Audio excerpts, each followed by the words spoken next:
What's this?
The review.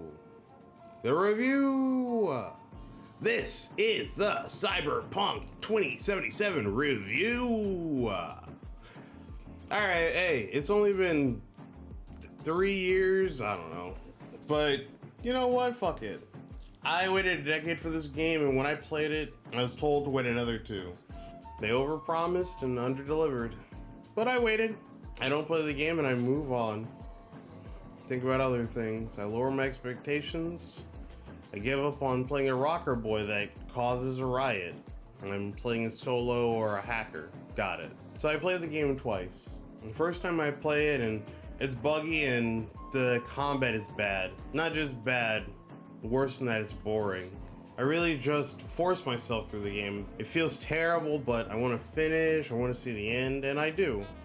And it makes my stomach turn. I get the worst possible ending. I'm betrayed, I'm alone, and I'm dying and forgotten. Everyone is mourning me or they've given up on me.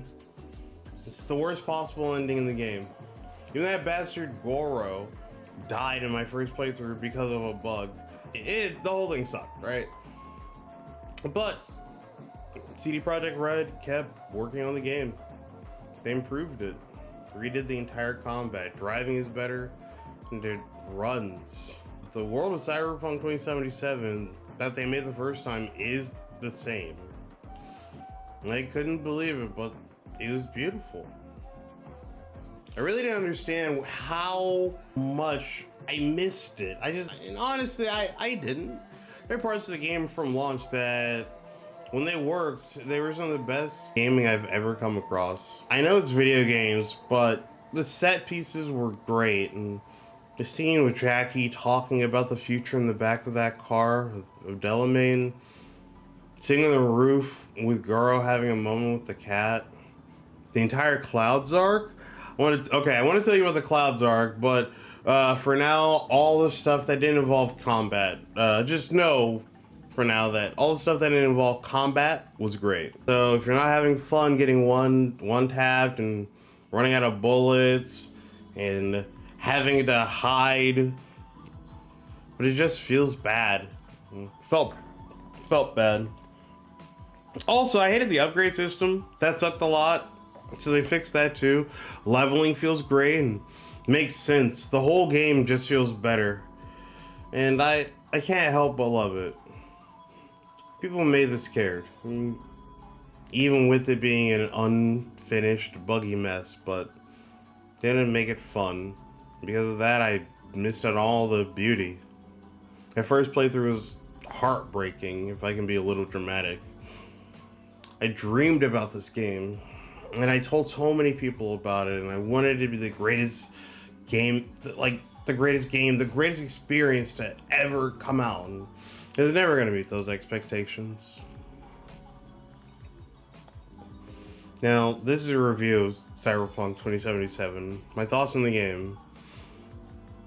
It's a story of Via, too tough, too smart, too slick cyborg, who takes on the world with a representation of the city, screaming for blood and revenge, and for peace and redemption. You cut and shoot and hack your way to riches and, more importantly, a chance at living. Man's not meant to have a ghost in their skull, apparently. So you burn across Night City, kicking in doors, stealing, blackmailing, and saving folks from the meat grinder that is the setting. As of this writing, every part of it feels damn fine. Now, Clouds. I want to talk about Clouds and why I gave this game a second chance. The first time I played this, like I said, I just wanted to be done with it. I wanted to be done with the game so I could write a review, so I could talk about it. I was not enjoying myself. And so I went to Clouds with the intent of just shooting my way through everything. But I was offered what I thought was a gratuitous sex scene. So I just click through the dialogue and I get the option between Sky and Angel. And I pick Angel and I get to it. But Angel's a man, but whatever. I just want to something to break out the monotony of like just playing this game, right? So I'm not about to just reload the game and have to click through all that dialogue just to pick a woman, right? So you're given a safe word that will wake up the doll. The doll is what they call sex workers who have personality chips that like kind of just knock them out. It's pretty dark TBH, but instead of sexy times with this person, you have this really nice conversation with an AI piloting a human. And it was the nicest conversation my character has had up until that point. Well, what does it say about the community of Cyberpunk? Where people pay a lot of money, not for sex, but for like real intimacy.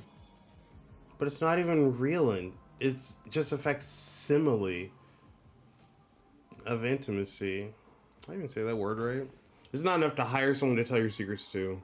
We've seen what happens with that in Evelyn, a woman who's trying to pull off a heist on her lover. Well, he thinks they're lovers. She sees a mark and a way to escape the city that's done nothing but take from her. So it's her turn to take now. And everyone is like this, taking their turn to take from others over and over and over, and the more powerful take more from more people. And how can you trust in a world like this? And then it makes sense why dolls exist in this world. Why it's the first real conversation I've had since Jackie died. The world felt so cold the first playthrough. Its few sparks of life spread, just few and far between. Jackie was the only character I liked in my first playthrough. I didn't like Johnny or Goro. The first time I played, I only knew Judy up to the Cloud scene. Goro died. I cut a deal with the corpo who used me and left me to die. It sucked.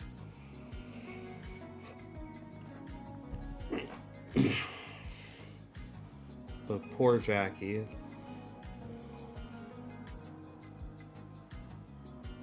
In my first playthrough, I was a street kid.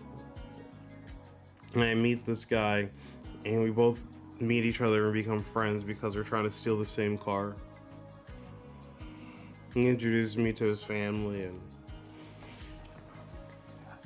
what do I get him? Killed. Hey, hermano.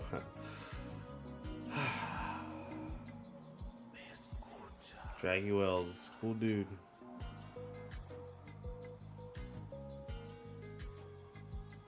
Well-written character.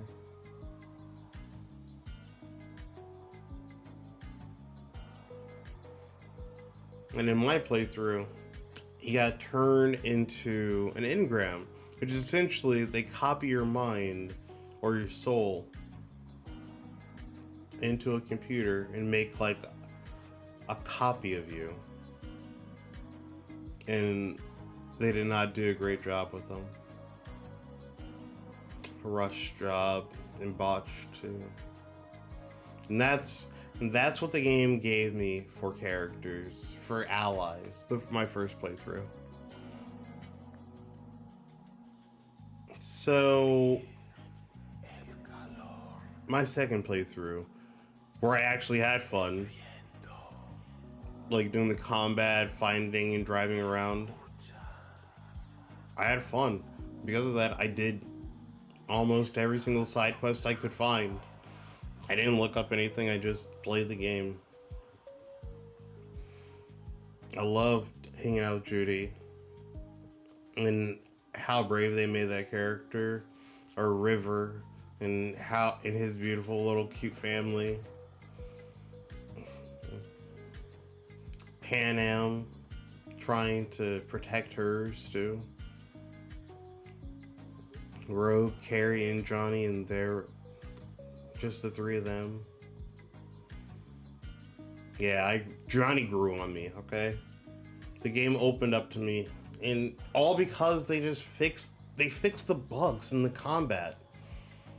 They just made that fun, and the whole game just, I don't know. I mean, my review, so I need to know. They made the game fun, and it let me experience the more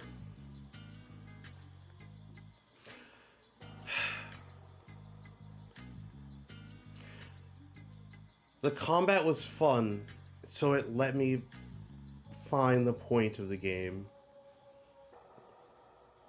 And this game isn't just dark. It is. I mean, it is pretty grim. No one owns anything. It's terrible. But there is a reason why V doesn't just break down. Why most endings he doesn't just end up alone in space, crying, begging for death. And it's because he makes friends, just all these families, these spots of joy in this horrible city. Because as much as they sell like cyber psychos are running rampant and everything is terrible and nobody wants to do anything, you meet plenty of people who love people, who just want the city to be better, who want other people to be better. Judy, River, Pan Am are just a few of them. Johnny, that's kind of what Johnny wanted, in his own twisted way, when he nuked the place.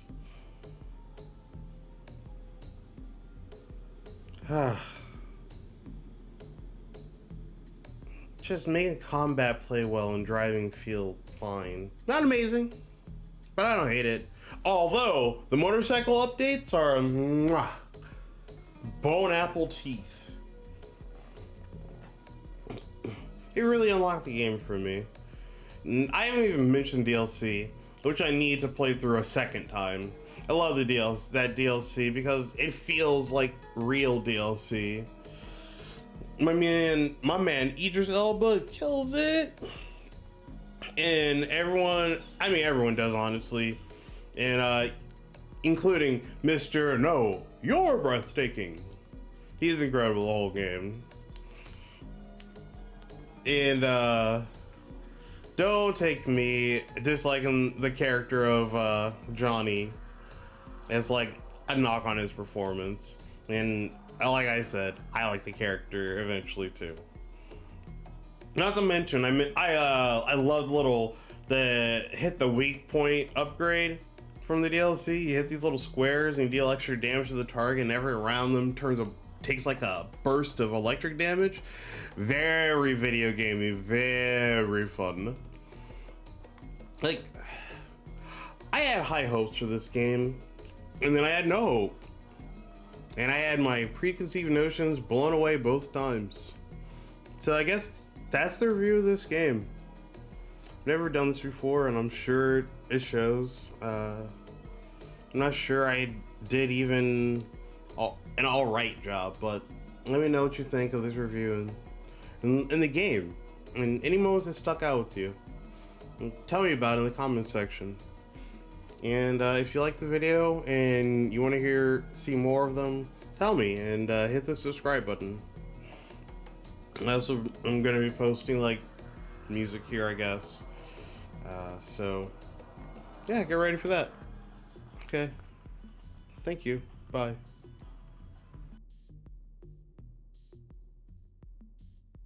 Is over. V is the winner. Ooh, that was a doozy, V. Got me grinning like a goon, ear to ear. Here's your take. You earned every penny. Thanks. You're a real bozo. You know that, Ozob. A what? And you're Mr. Normal? Don't turn your nose up at me! Hey, you do know that grenade's gonna pop one of these days, right? I avoid it, but someone else. I know. We all die someday. At least when I do, there'll be fireworks.